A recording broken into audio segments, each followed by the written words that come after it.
dear guests, Mrs. Timoshenko, Mr. Kieska, Mr. Koiroga, Mr. فرهوفشتاد, Mr. Rentesi, Mr. Bartomeu, Dr. Alejo Vidal Quadras, and Mr. Stevenson. I'm delighted to welcome you to the office of the National Council of Resistance of Iran.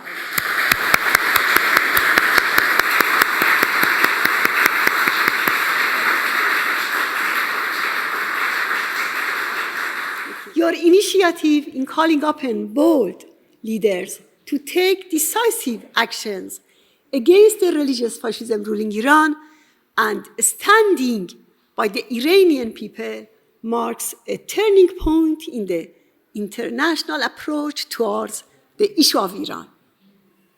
2 days ago was the anniversary of the brutal suppression of a peaceful demonstration by 500,000 PMI sympathizers in Tehran on the 20th of June 1981.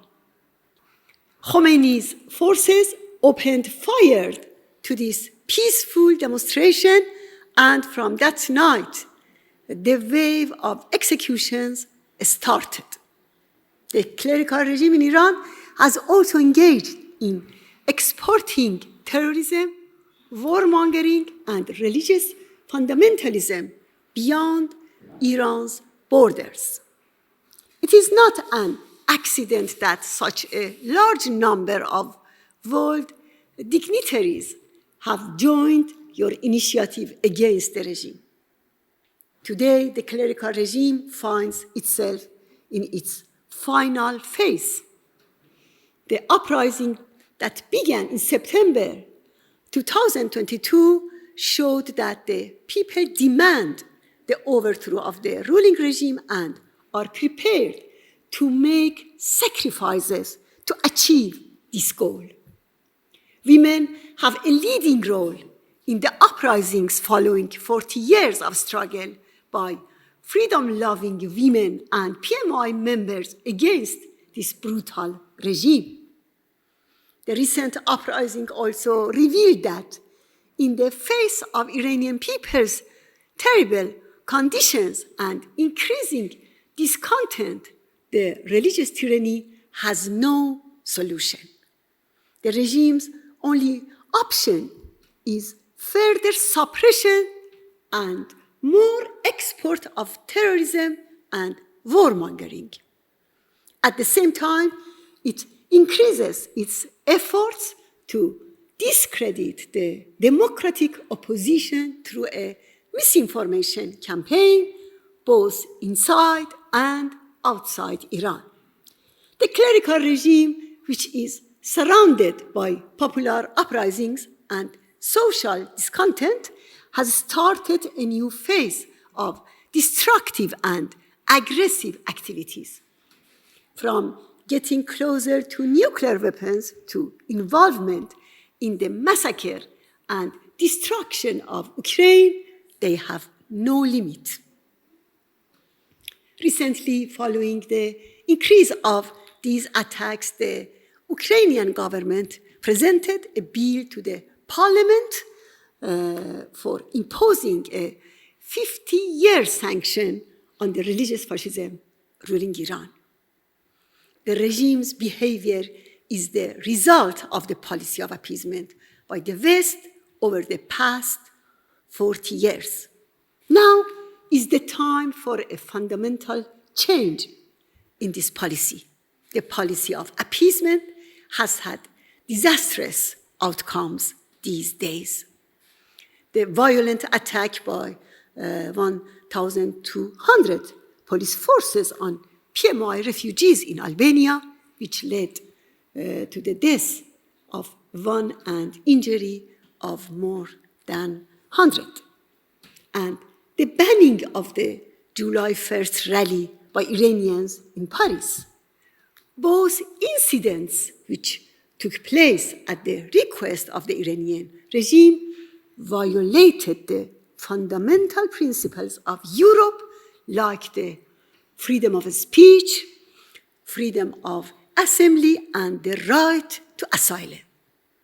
They also undermined international treaties such as the Convention on the Rights of Refugees, the Universal Declaration of Human Rights, and the European Convention on Human Rights.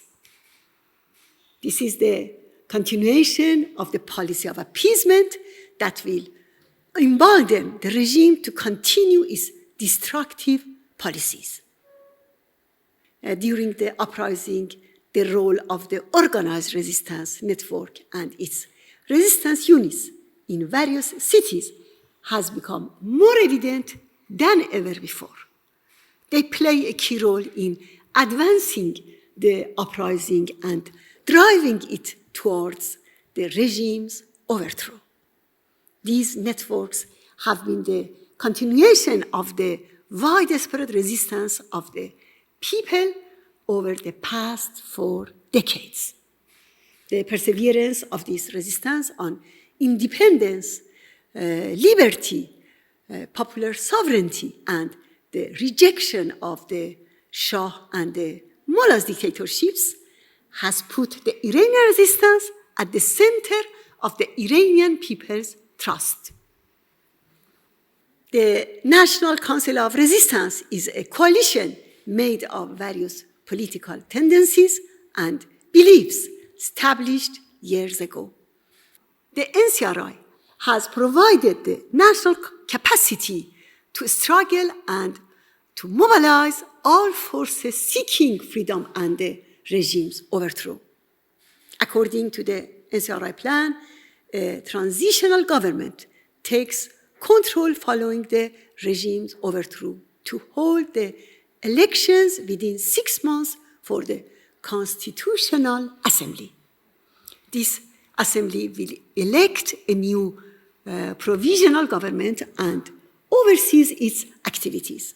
In addition, it is responsible for drafting the constitution of the new republic. We never compromise our values to gain or preserve power. The most important thing for us is creating conditions where the people of Iran can freely determine their own destiny. More than 100,000 members and supporters of this resistance have been executed for this goal.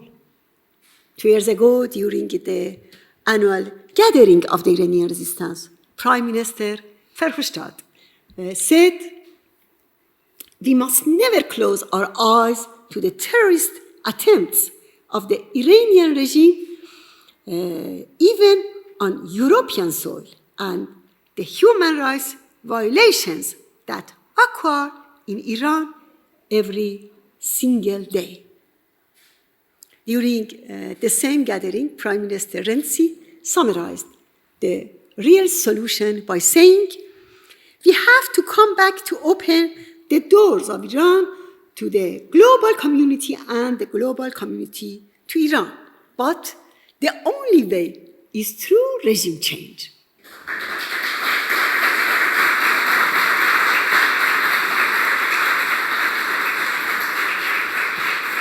Yes, it is the right of the people of Iran to overthrow a regime that brought them nothing but oppression and plunder.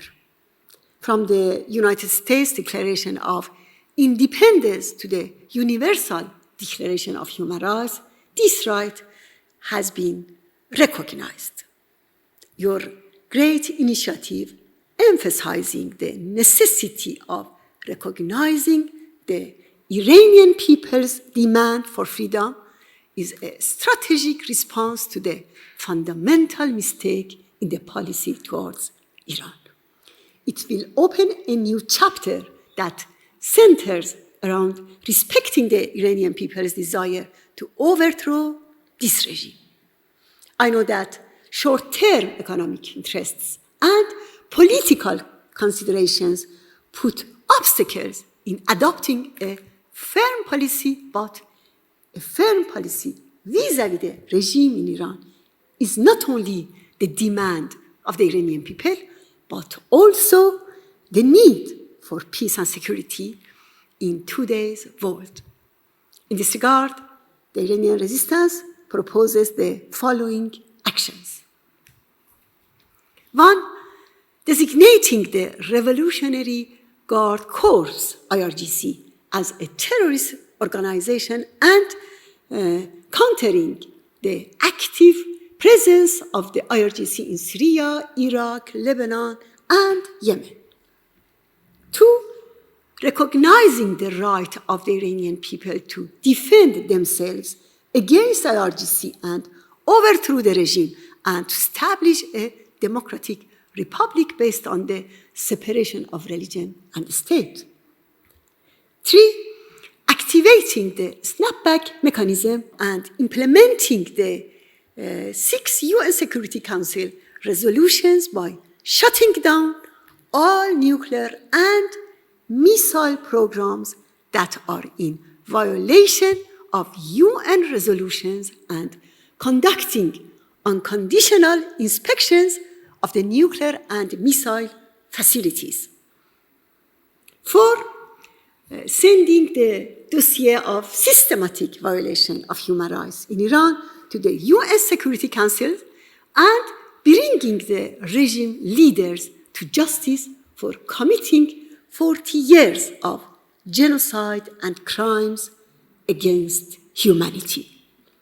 Five, cutting off economic deals and imposing comprehensive sanctions, particularly oil and banking sanctions, to cut the regime's financial resources that are only used for the oppression of the Iranian people, development of nuclear weapons, terrorism and regional interventions. And six, identifying the regime as a threat to global peace and security and subject it to Chapter 7 of the United Nations Charter. Thank you all.